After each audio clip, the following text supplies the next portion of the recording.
So, what I'm about to tell you is kind of crazy, but do you want to hear it? It's a real occult story, like the movie Faemyo. My friend's brother worked as a night security guard at a security company. And one day, he was playing this game where he was trying to save this abandoned warehouse that the company had allocated. And this warehouse was built on top of an old cemetery. He said it was dark and he saw tombstones everywhere, but that night, something strange started to appear on the CCTV footage. I heard. At first, he didn't know what it was, but then he saw something flashing on the screen, so he thought it was a ghost. And he's looking at the security footage, and he's like, oh, my God. I got the chills, and I got the chills, and I got the weirdest feeling, and he's watching it for a while. And then all of a sudden, on the radio, that thermometer goes off. On top of that, the building suddenly had a blackout. You heard breathing sound, echoing from a ticklish distance. In a hurry, you took out your flashlight and turned on the light. And then all of a sudden, I hear this whisper in my ear, saying, come here. I mean, that's never happened to a brother before.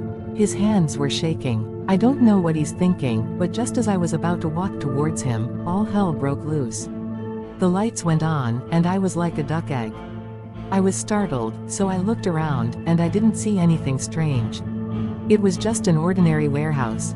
But when I came to, I looked back at the CCTV footage, and it wasn't my brother.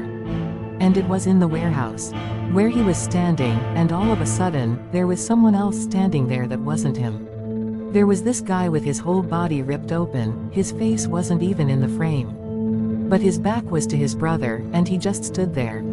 His brother turned around to check him out, but there was no one behind him. The grotesque look on the screen was as if he was guarding the warehouse as if it was his territory. At that moment, I thought, this is like the movie Faemyo. But you know what? This isn't the end. Next thing you know, he's standing there, all brave and shit, and he's about to walk up to him. Suddenly, he heard a heavy step behind him.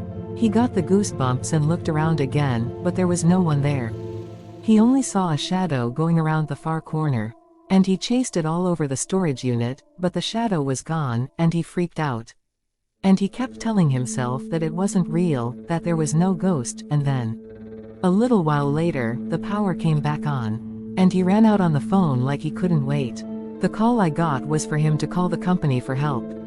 I got in my car and went to the warehouse where he was.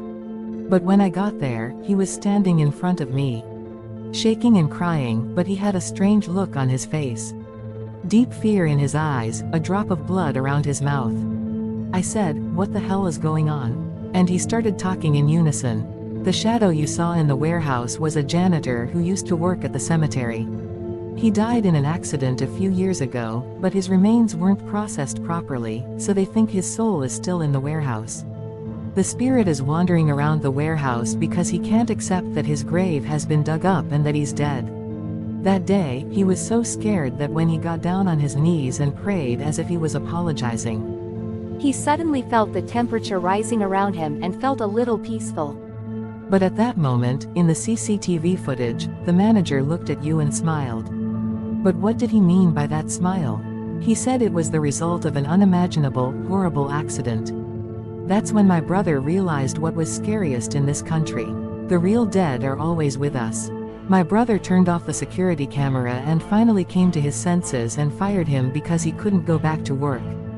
Because that smiling janitor looked like my friend's brother, who never got buried or worked as a security guard. When my friend's brother came out of the warehouse, the janitor didn't look like that. What was the spirit trying to do, pretending to be you all this time? He said it was like looking in a mirror. As I left, my brother told me not to talk about him at work and to forget about this whole thing. After that, my brother quit the night security job before the pandemic. And couldn't go anywhere near the warehouse. No matter how much time passed, the memories of that day kept coming back like a nightmare. But not long after, I got a call from the company. The warehouse that my brother was guarding collapsed. They don't know the cause, and the things that were going to be excavated are still there. That's why they called you. But my friend's brother didn't answer his phone after that and ran away. No one saw him. It was like he disappeared. I don't know if it's because that place used to be a cemetery, but after the accident, I heard that your brother's business card was found everywhere. I didn't understand why there was a business card, and I didn't know where you went. And we were all in a weird mood. In the end, we even called the police. When the police went to investigate, a side grave was found half open, under the rubble of a warehouse. The bones were supposed to be inside, but they were gone, and only his business card was left there.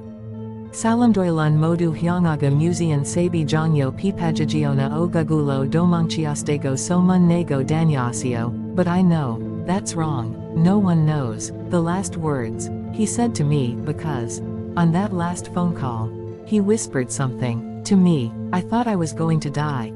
And right before I hung up, he hung up on me with a strange laugh. After that, I never heard from him again. The police couldn't find anything. Sometimes these things happen because stories from old movies and books are actually happening around us. Where is he? I just hope those who want to go to that warehouse will be careful.